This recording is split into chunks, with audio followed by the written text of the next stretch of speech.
What the heck does that mean? Make it a little bigger. All right. So today we will talk about why functions are special, and spoiler alert, they are not. And then we'll talk about passing functions into other functions, which are called callbacks. I'll repeat that again later. And then finally, we're going to talk about this method called for each. And it will all make sense in a second. Okay, so why are functions special? I told you, right? They're not. They aren't special, right? So we think of functions as being different from other values in JavaScript. Well, you may think of them as being different, like with strings, numbers, and arrays. We can pass them into functions, or we can return them from functions. But we can also do the same thing with other functions, right? So functions are first-class objects, which is another way of saying that functions are like any other value in JavaScript. And remember, we talked about this when we did objects, right? Like you have key value pairs. You can make those values be numbers. You can make them be booleans, whatever. Or you can also make them be functions, which we call methods if they live on objects, right? So in the same way, since functions are like a valid type of value, we can like pass them into functions. We can return them from functions, whatever the case may be. Okay, so I'll just start. Okay, so the key point is that functions, like any other value, can be passed into functions or returned from functions, etc. Okay, let's say we have const amazing array is this, and then amazing array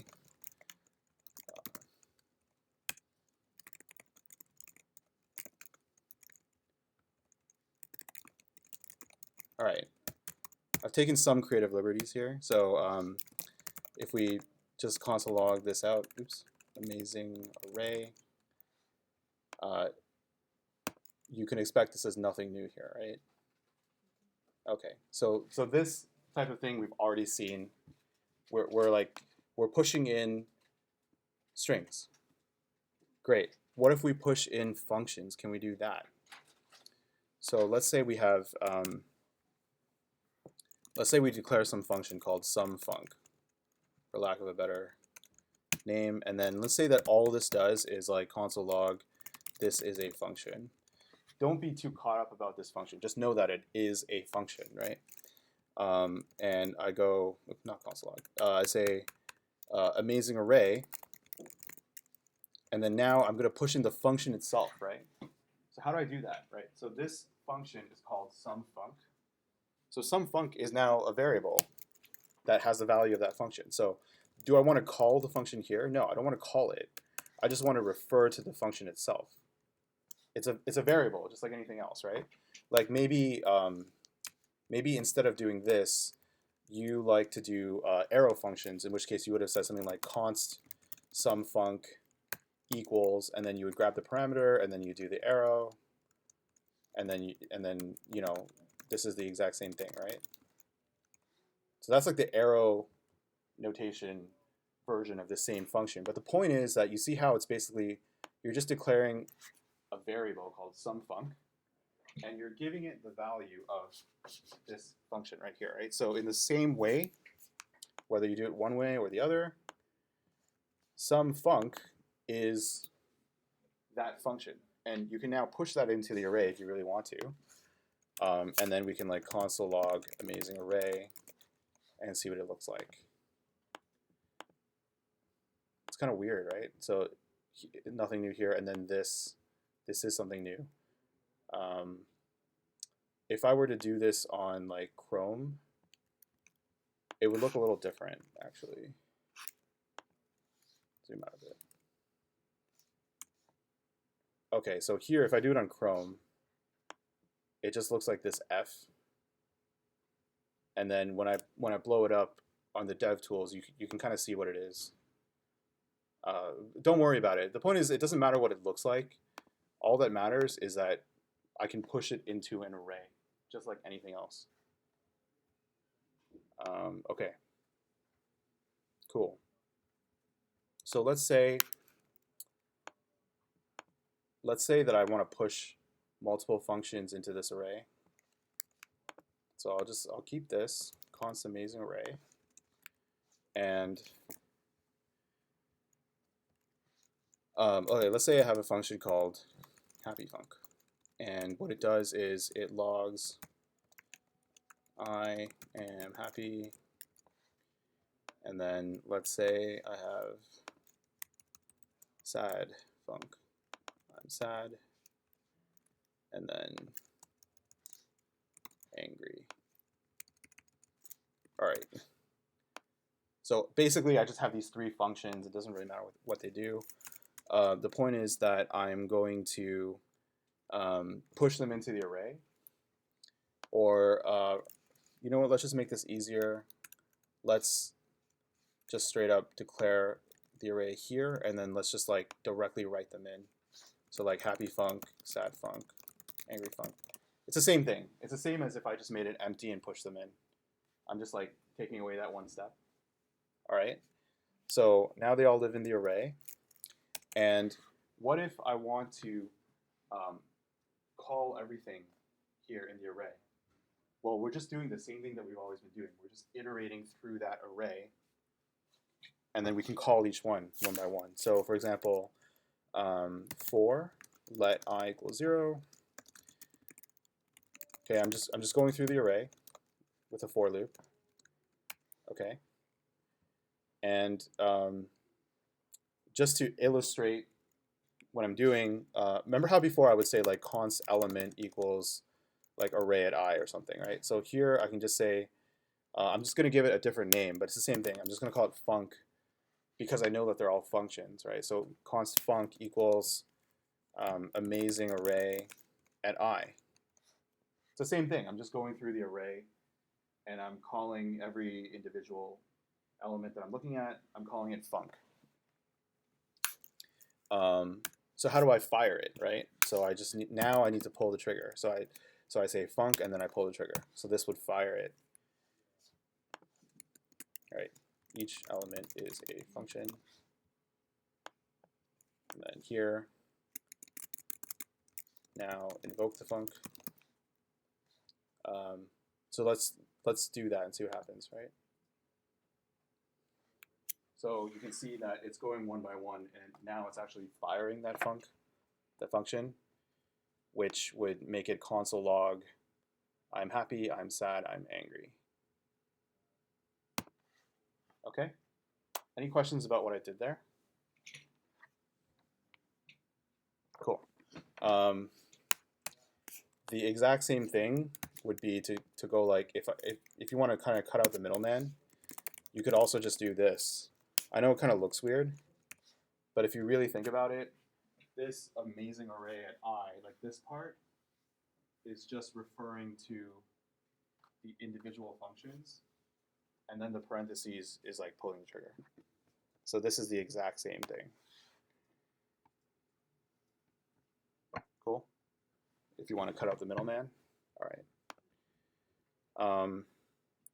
Why don't we, so, okay, what we looked at was putting functions into arrays, like other values. So now let's look at passing values into functions.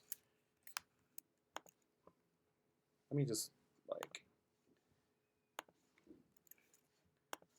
I'll just give this a header. So putting functions inside arrays. And this will be like passing functions into functions. All right, so we already know that we can pass values such as strings as arguments into a function, right? So if I had like function logs a type, and all it does is it console logs type of that value, okay? So all that this function does is it exists to log out type of whatever we pass into it. So if I invoke it with the argument some string, as you might expect, it's going to just log out string, right? Sorry, this is left over from when I was resizing this. Okay. Everyone comfortable with this so far? It's like kind of old material, right? all it does is it logs out type of whatever we pass in. So if I pass in some string, well, then the type of it is string. So that's why it's logging out string. Okay, so that's us passing in strings as an argument into this function.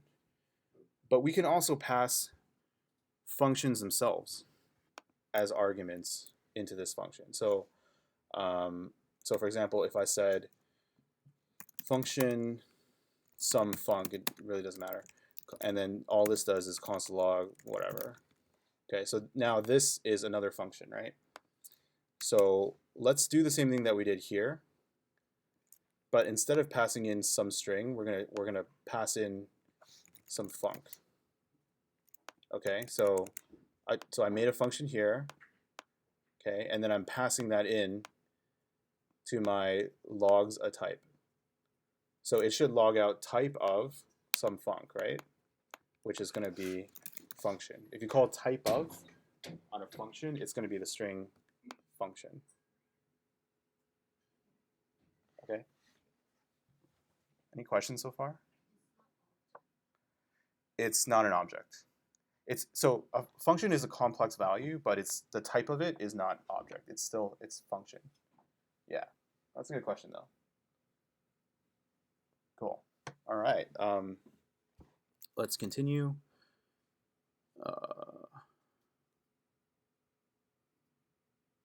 Cool. So here's another example. If I said like, so rather than logs a type, let's do something that like let's make a function that actually calls a function, and the parameter will be another function. Okay.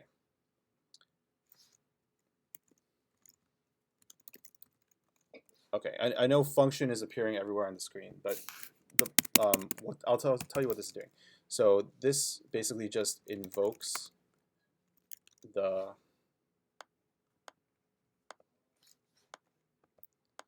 passed in function.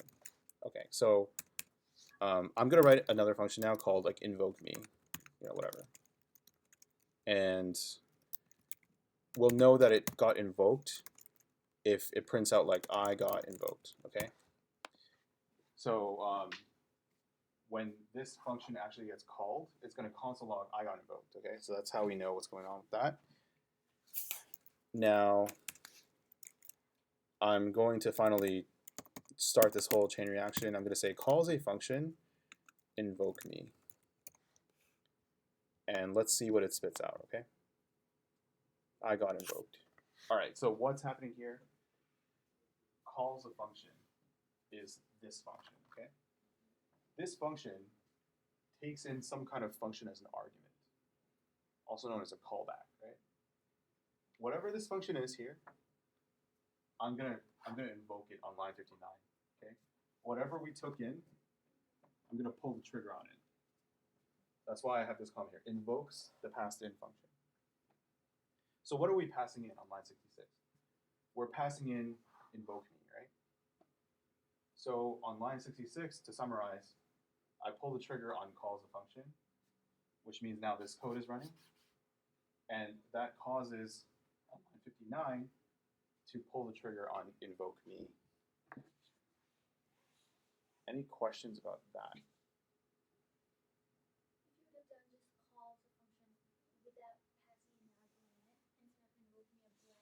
Yeah, this is a good question. So if I were to just put in nothing, let's take a guess at what happens, right? So this is calls a function, right? This parameter was never given a value, so it's going to be undefined. So then on line 59, I'm trying to invoke undefined, which doesn't make sense because it's not a function. So I'm going to get some kind of error here. It's going to say another function is not a function. Does that make sense? It's not a function because it's undefined. Yeah? Cool.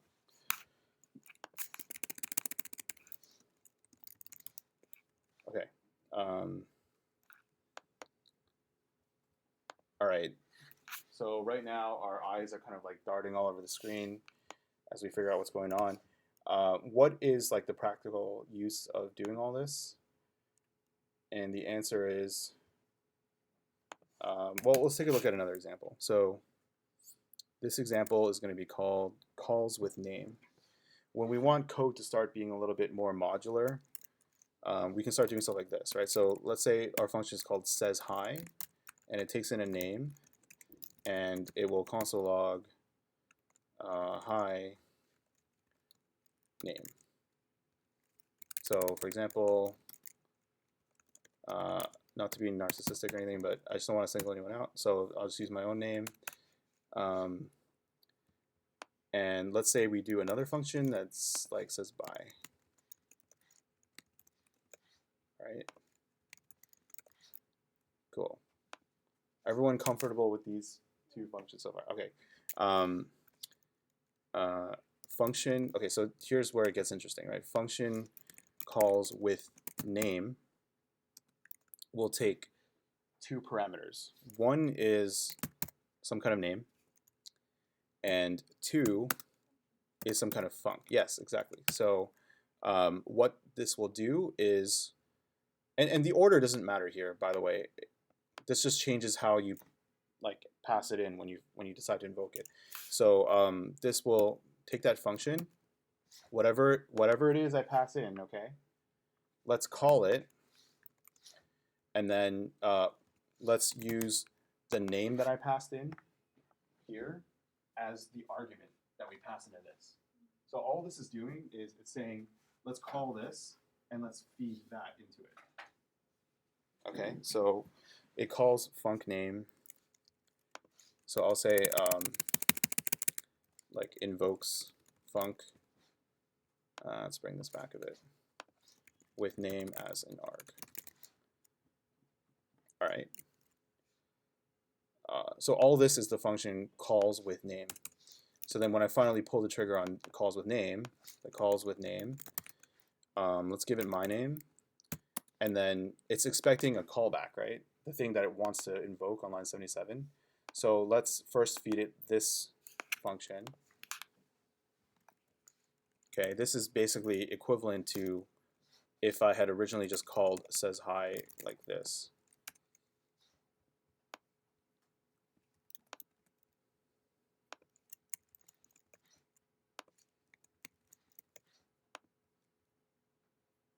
All right, so let's just give this a test run. All right, so you see how it, lines 80 and 81, I'm invoking calls with name. Calls with name invokes whatever function we passed in with whatever name we passed in. So on line 80, since I passed in my name and the function that's called says hi, then on line 77, it's going to be like, okay, let's invoke says hi, and let's invoke it with the name Stan, because I passed in Stan, right? So then it's going to run this code, and then it's going to say console log hi Stan, right? So that's what's going on here. And then now I've just done this same thing on line 81, but with another function, says bye, which is why this is happening. Any questions about that so far? Am I going too fast for anyone? I can slow down. Good. Is there anything I can clarify for you so far? Yeah. Okay.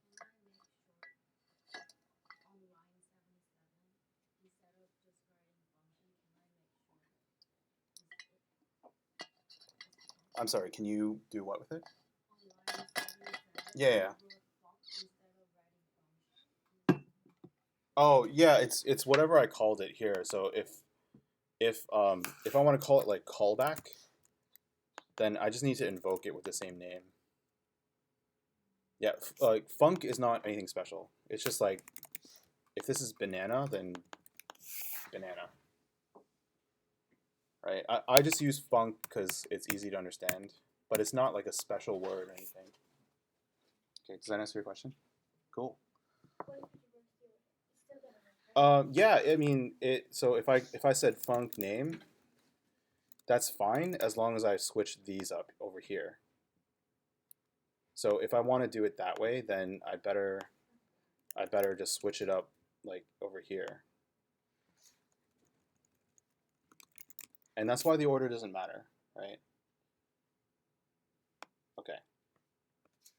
So let's bring it back to the way it used to be. All right, cool. Any more questions about that?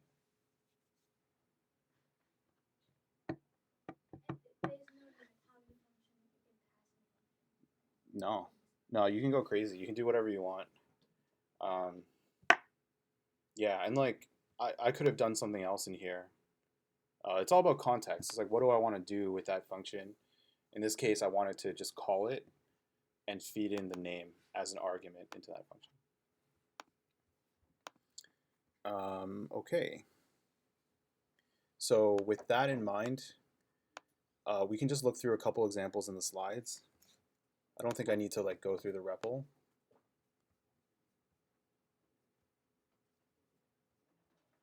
Calls with name, calls with hello. Okay, so here it's going to get a little bit more complicated, but it's really just the same concepts that we've been dealing with. All right, so the code starts on line 9, right? I mean, everything before that is just declarations. So the code really starts on line 9, and it says, let result equal calls with hello add world. Okay, so we're like, well, what is all that, right? So JavaScript needs to resolve this expression to figure out what to store into the result variable. So in order to do that, the function that we're calling is called calls with hello. So now we have to actually look at what that is, right? So now we're looking at this part, because that's calls with hello. So it takes in a function as an argument. They call it func. And then it's going to invoke it with a string hello as an argument. Then whatever that resolves to will be returned here, right? So let me kind of restate that a little bit. So it takes a func as an argument, and then it invokes that passed in argument, supplying it with the argument hello. Whatever results from that gets returned. And if you think about it, that's why this function is called calls with hello, right? Because it calls this, as you see here, with hello as the argument. Okay, but what is that? What is that really doing, right? Back to line 9. Calls with hello. Well, what am I calling with hello? So now it's add world. So add world is going to take the place of func up here. So what is add world, right? So now I've got to look at up here, see what it is. So add world is a function that takes in a string, and then it concatenates this like space world, and then it returns the resulting string. So so back to line 9, when I do calls with hello and then I feed it add world, then what it's doing is this whole thing resolves to line 6, right? But then that is going to be return and func. Well, what is the func, right? Func is add world. So now line 6 in your mind, you should be thinking it's like return add world invoked with hello as the argument. So then now you're looking up here. And that would return hello world, right? Because this hello is now taking the place of the string. So you kind of need to like look 2 levels deep into it, right? So if this returns the string hello world, then going back to line 6, this expression, which remember is add world hello, okay? So that resolves to what was returned up here, which is hello world, right? So this is the string hello world, right? Func hello is now the string hello world, and then we want to return that. So return the string hello world, and then so this part here resolves to hello world. So the string hello world is saved into the variable result. Yeah.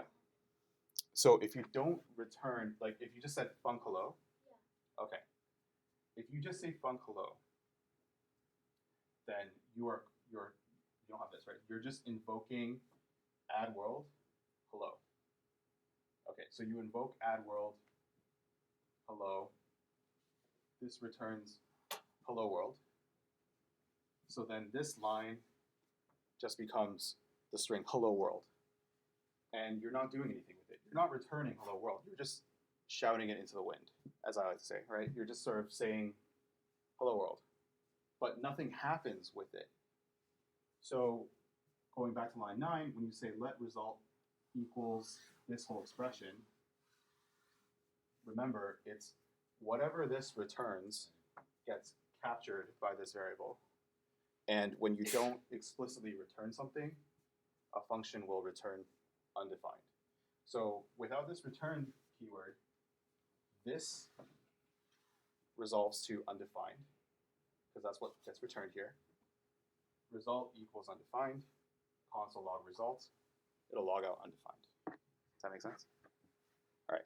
But with the return keyword as it's written here on the slide, what we get is hello world. You see at the top right, my thing isn't covering it. That is what gets logged out. So it's a little bit more complicated of an example, but it's just following the same principles that we've been talking about. Any questions about this? Is there an order of So when you declare these functions, there's a concept called hoisting. So it doesn't really matter, but let's just say that these declarations were down here. It doesn't matter because function declarations would be like hoisted to the top. So the computer would just read them as if they're being declared first. You're just declaring them here. You're not actually invoking them until you get to like line 9 and 10, and then stuff actually starts to happen. What happens if you're in the middle? So let on the top and console on the bottom, doesn't matter? The computer would resolve to hoist the function declarations to the top anyway. So from the computer's perspective, it would grab this stuff and then just bring it to the top. Yeah. So the same thing would happen basically. But don't worry about hoisting. It's more of a foundations topic. It's not really BCP. Yeah. Any other questions about this slide so far? Don't worry if this feels difficult. It gets better with practice. Okay. Next slide. Say to all. All right, I'll walk you through this. Okay, so we have some function here. I'm not going to read it yet. Stuff starts happening on line 7. Let group equal this array of names. Okay, great. So group is an array of names. Another function here. I'm not going to read it yet. Now we're on line 13. Say to all. We're feeding in the group, and we're feeding in say hello with name, which is this function. Right. So now I actually have to start thinking about what this really is doing. Yeah, so we want to do this in order. So say to all is what we're going to read first. So say to all takes in 2 arguments, right? The first one is names, and the thing is, it's kind of not immediately clear what type this is, but if you look at what's being passed into it, it's group, right, which is an array. So we know names is going to be an array, and in this case, it's going to be the group array, right? So the group array is being passed in here, so this will take the place of names, and then say with name func. This is again just a parameter name, right? Very general. Specifically, it's going to be say hello with name. But let's see what's going on here. So it's a for loop. It's going through every element of names. And then the function that we passed in up here is being invoked such that the current element of names is the argument, right? So to recap, I'm going through every element in this array. And for each one, I pass that in as the argument of the second function, or the second argument, which is a function, right? So here we're going to feed it say hello with name. And what is that, right? So say hello with name is here on lines 9 to 11.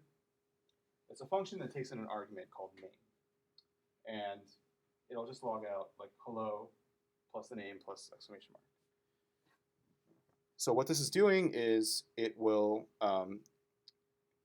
so on line 13, I'm invoking say to all. I'm passing in this group array, passing in this callback on line 9. I'm going to run through each of these. So first Jane, then Jill, then Pip, then Mike. Start with Jane. I'm going to pass in Jane as my argument into the callback say with name func, which in this case is say hello with name, right? So now it's going to go say hello with name Jane, and it's going to say hello Jane. Next is going to be Jill. It's going to say hello Jill, hello Pip, hello Mike, and that's why at the top right you can see that's the expected output here. Cool. Any questions about that? Yeah.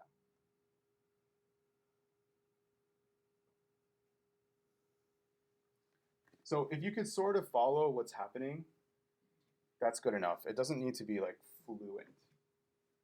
As long as you understand conceptually how we could like use this practically to do stuff like this, I'd say that's good enough. The rest will come with practice. Okay?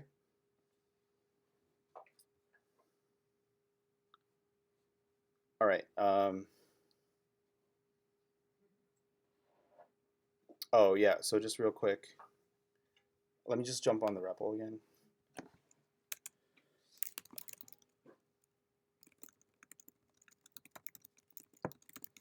Oops, say with name func.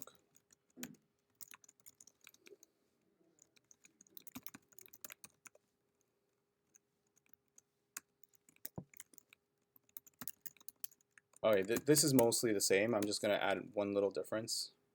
So this say to all is the same as what you saw on the slide. Const group equals Jane, Jill, Pip, Mike, and I'm going to invoke it here.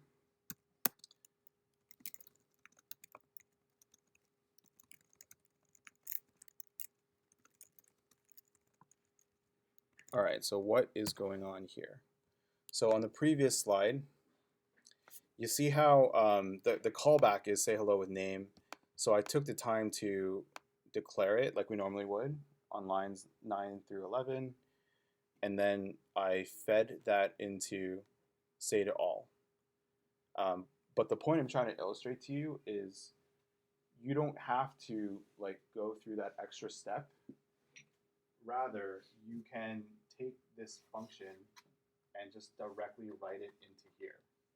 And that's equally valid. By doing that, you don't need to give it a name. So it would be what you call like an anonymous function.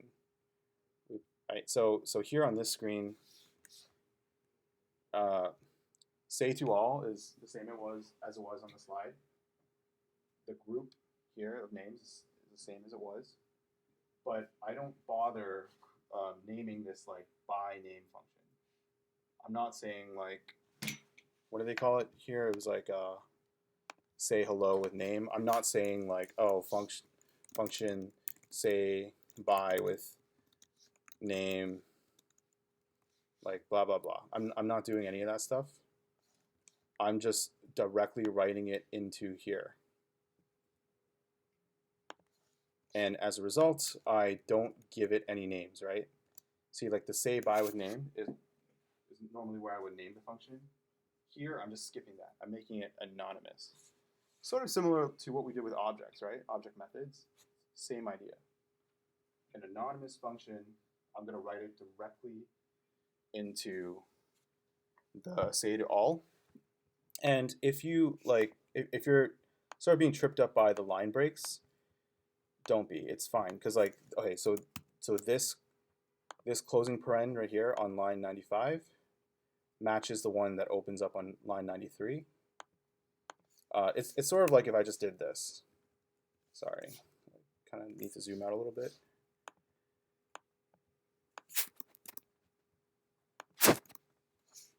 It's sort of like if I just took the function and wrote it directly into these parens. But as is the case with normally when we declare these functions, we like to put the line breaks to make it easier to read. So that's all this is. It's not really changing anything in terms of the structure. I'm just putting in the line breaks, as with functions. Okay. So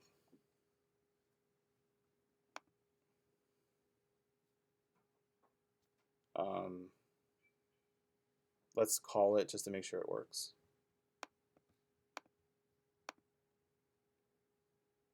All right, so you see how it's like cycling through the group and it's running my callback here and saying bye to everybody.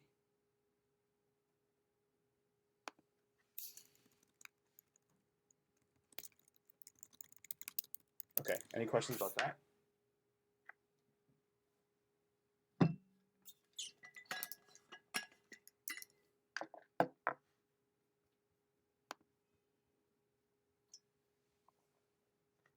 Let's run through this calculator example.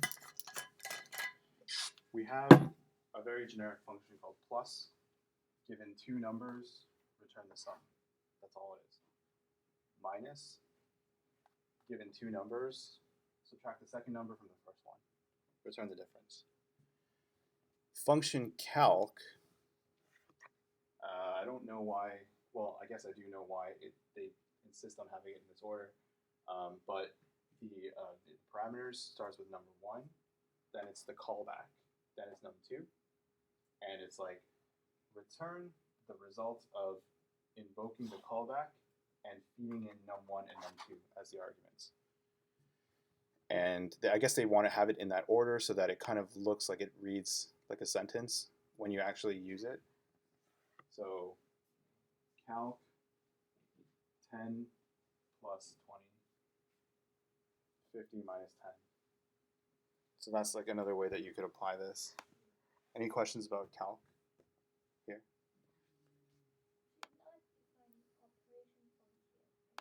Yeah, basically you're sort of just saying what is plus? It's this function up here. What is minus? It's this. So then now I'm just feeding in plus or minus as a callback into my calc function. I'm feeding functions into functions. That's all it's doing. Okay. And now for sort of the big one, for each. This is a little tricky, so it might take some time, but for each, let me just start by saying, like I said at the beginning, a function passed into another function is often called a callback. So going forward, that's what I'm going to call it, right? Callback. It just means a function being passed into another function. Some JS features use callbacks. So today we're going to study for each. It's an array method. So for each is something you call on an array. Don't try to call it on anything else. Okay. For each will accept a callback as its only argument.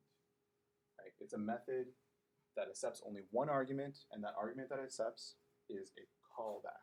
In other words, a function. For each will invoke that function, that callback, on every element that lives in that array. Okay, so I want to just emphasize a couple things to you that are not in the slides, but that I think are very, very important for each method. Let me just copy a link to the documentation here for your benefit, and I'll just get that ready over here. Okay. Super important is, this will help us to understand how it works, okay? For each expects that the callback being passed into it will be structured in a specific way. So for example, for each passes each array element as the first argument of the callback. Therefore, the callback must be structured so that its first argument will be each array element. Also important is for each does not explicitly return anything. By design, it is only there to produce a side effect. This is like really important. Let's see this in action. So const bridges, Brooklyn, Golden Gate, London, whatever. Okay, so I'm going to make a callback. Okay, I'm going to call it log uppercase string. All right, so hint this is callback. All right, and all it does is it console logs. The element is taken in string, right? So string dot to uppercase. All right. So this is my callback. It takes in a string and it logs out the uppercase version of that string. So I'm structuring it so that the first argument that this callback takes is going to be like the stand-in for every element in the array that I'm eventually going to use this on. So when I actually start using it and I say bridges is my array, right? And for each is an array method. So I could call it here, right? So bridges dot for each. Right? I'm calling the for each method on the array. And now I'm going to give it the callback. Remember, for each only takes one argument, which is the callback. So here, log uppercase. What is happening here? It passes each array element, which would be like Brooklyn, as an argument, taking the place of the string parameter of the callback.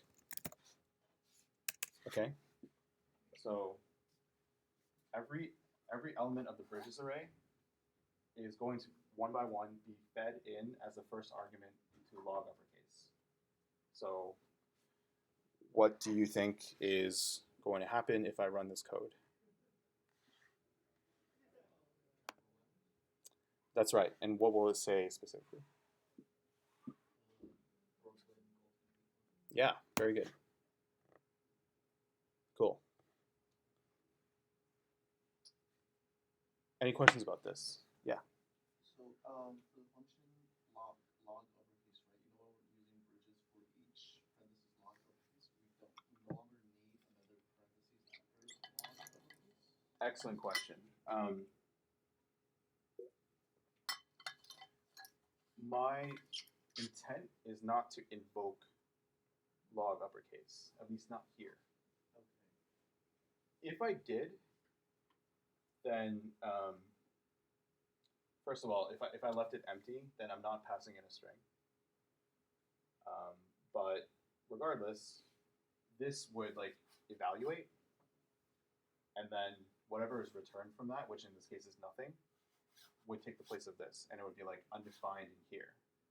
And then now I'm passing in undefined into for each, which doesn't work because for each always expects a callback, right? So this thing here needs to be a function. So I care about the function itself, not about pulling the trigger on that function. Does that make sense? Okay. Because the for each is actually like internally in its inner workings is going to do the job of actually firing it. And in fact, I think one of your workshop problems is to like to write a function that mimics for each to help you understand how it works. Yeah, so again, like feeding in this callback will then make bridges pass every element into that callback as the first argument of that callback. It's a little tricky to understand at first, but that is how it works. Cool. So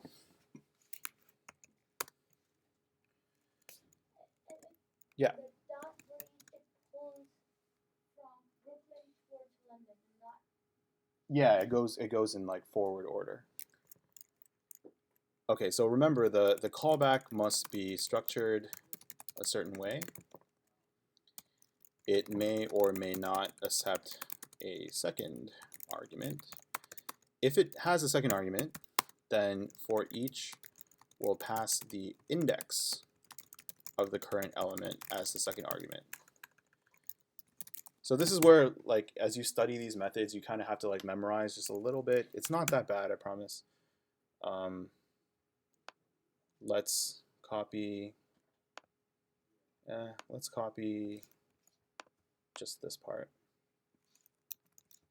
All right, cool. So now I have the same bridges, and my callback's gonna be a little different now. I'm gonna call it log with index, right? So before it was just log uppercase. Now it's gonna be log with index. And again, I'm gonna structure the callback a specific way. This time I'm gonna make it take 2 arguments, right? So the first argument is ultimately gonna be every element of the array. We already know that, right? So let's call this string, okay? Because it's gonna be each of these individual strings, right? And then the second argument is if you supply it, it's always going to be the index of these particular elements. So I don't want you to think that how I named it is making that happen. I could have named these anything I wanted, but the internal workings of the for each method makes it so that this is going to be the element, and then that's going to be the index. So I might as well name it something that makes sense. Okay, so I'm going to call it string and then IDX. You can call it whatever you want, but I do recommend that you follow that type of pattern. Okay, so what is this function? So it's going to, let's say that it says console log, string is at index IDX. Okay, whatever, it doesn't matter. I'm just making it this string so that it's illustrating what's going on. And then let's say bridges dot for each, and then I'll feed it that callback as its argument, right? So log with index. Okay, so let's see what happens here when I run this code. Okay, so you see how it is once again going through the entire array. And then this is the callback, right? So the callback has 2 parameters. It feeds in the element itself into the first one. It feeds in the index of that element into the second parameter. So as a result, it would say like Brooklyn is at index 0, Golden Gate is at index 1, London is at index 2. Because I've set this up that way. Does that make sense? Any questions about that? Mm-hmm. As long as I make it work here. Exactly the same thing. Because under the hood, for each knows that the second argument is the index. Yeah, so if you look at the documentation, it'll take more arguments, in fact, not just the 2. It could take up to 4. But don't worry about that for now. Just for BCP, just know the first one is current. They'll call it current value, but it's like current value within that array. And the next one is index. So for now, just know those 2. Okay? Make this back to IDX.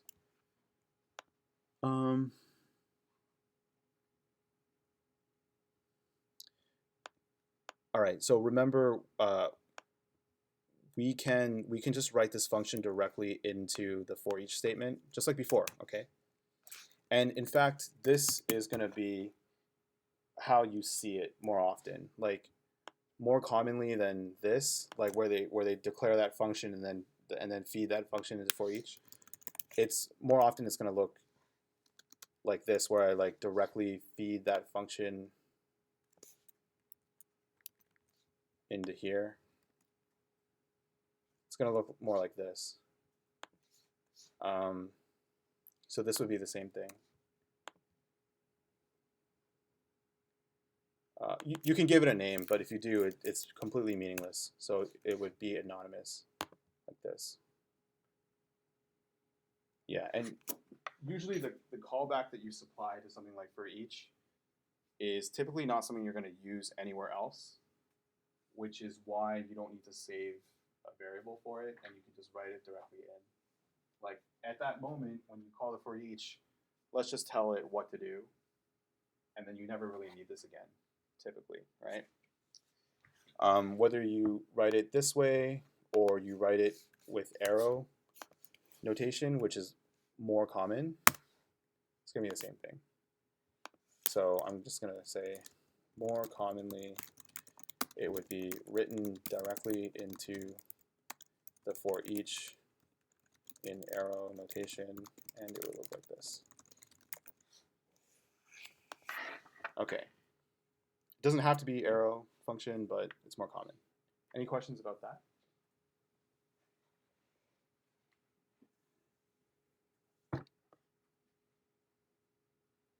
Cool. That's it for today's materials, but you do have an optional thing called romance.js.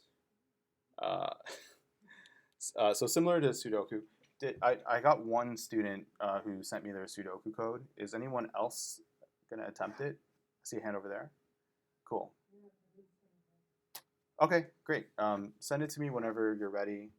So just create a REPL like I do. Put your code there, and then send the link to that REPL to me and Robin, and then we'll take a look and we'll like add comments into your code and stuff. So this is optional as well. I'll just tell you quickly what it is. You don't have to do it, but it's uses a Markov chain, which I had to look up. So you're gonna feed it like a large bunch of text. So it could be like song lyrics, poetry, whatever, and it's basically gonna say like, okay, let's say it's a poem, right? Let's say in this poem, every time I see the word the, maybe the word that follows the in this instance is like apple, like the apple, and then maybe over there it's like the banana or something. What you're trying to do is create this object where it's like, here are all the words that follow the word the in this poem. And then you're going to do that for every single word in the poem. And then you're going to make it randomly sort of like pick words from that object. So then it's going to convert it basically to something that sounds like the poem, but not really. It's kind of interesting. It's a little academic, but I think it's kind of interesting. Whoever wants to do it, we'll have this informal competition of most human sounding, funniest, and most romantic. Here are some things that people have done in the past. So Trump's victory speech, poem by this person, blah, blah, blah, whatever you want, have fun with it if you have time, but it's not a high priority. Okay, cool. I'm going to end the recording here.